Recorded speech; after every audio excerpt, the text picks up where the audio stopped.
What did your parents say to you as a kid that still affects you today? My dad invented this game when I was 6 called Little Ghost. Whenever I did something wrong, he'd pretend I wasn't there. Not like normal ignoring, full erasure. He'd look through me, talk around me, set one less plate at dinner. My mom and brother had to play along or he'd get that look. The one that meant later. Once it lasted 3 days because I broke a glass figurine. 72 hours of being invisible in my own house. Asking for breakfast and watching my mom's eyes dart to my dad before she'd continue making only 3 lunches. Sitting at the table while they discussed my empty chair. Shame Kathleen couldn't be here today. Walking into rooms and watching conversations stop, then resume about how empty the house felt lately. The rules were simple. I had to earn my way back to existence by figuring out what I'd done and writing an apology letter. Sometimes I knew exactly what I'd done wrong. Other times I'd write 5-10 different letters, guessing at my crime before finding the right one. The worst was when I genuinely couldn't figure it out and would sob at the dinner table, begging to be seen while they discussed how peaceful the house had been lately. When I turned 13, my brother Randy stopped playing along. He was 16 and tried to talk to me during a ghost period. He'd whisper to me at night that he was sorry, that once he moved out we could both get away. But during ghost time, his eyes would slide past me just like everyone else's. My friend stopped coming over after Jessie witnessed it. She came for a sleepover during a ghost day. Kept asking my mom why she was setting only 3 places for dinner, why no one was answering when I spoke. Mom just smiled that tight smile and asked Jessie if she was feeling all right, because there were only 3 people in the house as far as she could see. Jessie called her mom to pick her up early. I got good at watching facial cues,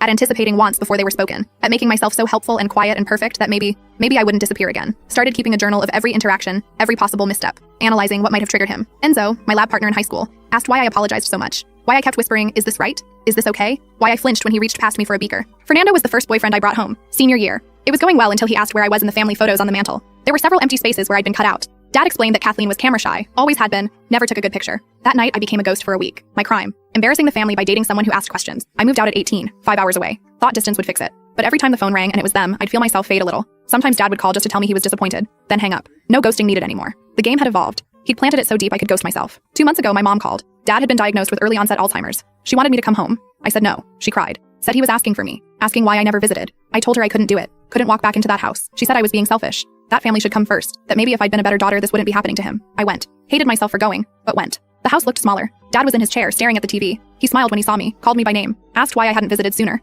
No mention of disappointment. No cold eyes. My chest felt tight, waiting for the moment he'd remember why he'd trained everyone to pretend I didn't exist. Mom pulled me aside, whispered that his memory was slipping backward, that he remembered me as a little girl, before I started causing problems, before the ghosting started, before I became the daughter who ruined everything. She said we shouldn't remind him of all the trouble I'd caused, that we should let him have peace. I sat with him for hours. He held my hand, told stories about when I was small, before everything, how proud he was of me, how smart I was. In his stories, I was golden, perfect, loved. I didn't recognize the child he described. By evening, I was exhausted from smiling, from pretending, from being the daughter he thought he had. That night, I couldn't sleep. Went downstairs for water and found Dad sitting in the dark. He looked up, eyes clear in a way they hadn't been all day. Asked what I was doing in his house. Said he didn't invite ghosts inside. My blood went cold. He remembered after all. But then he started crying. Actually crying. Said he was sorry for the game. Said his father had done it to him. That his father had learned it from his father before him. Generations of men turning their children into ghosts to teach them obedience. He'd sworn he wouldn't continue it, but then I was born so willful, so loud, so much like him that he panicked. Thought he was saving me from something worse.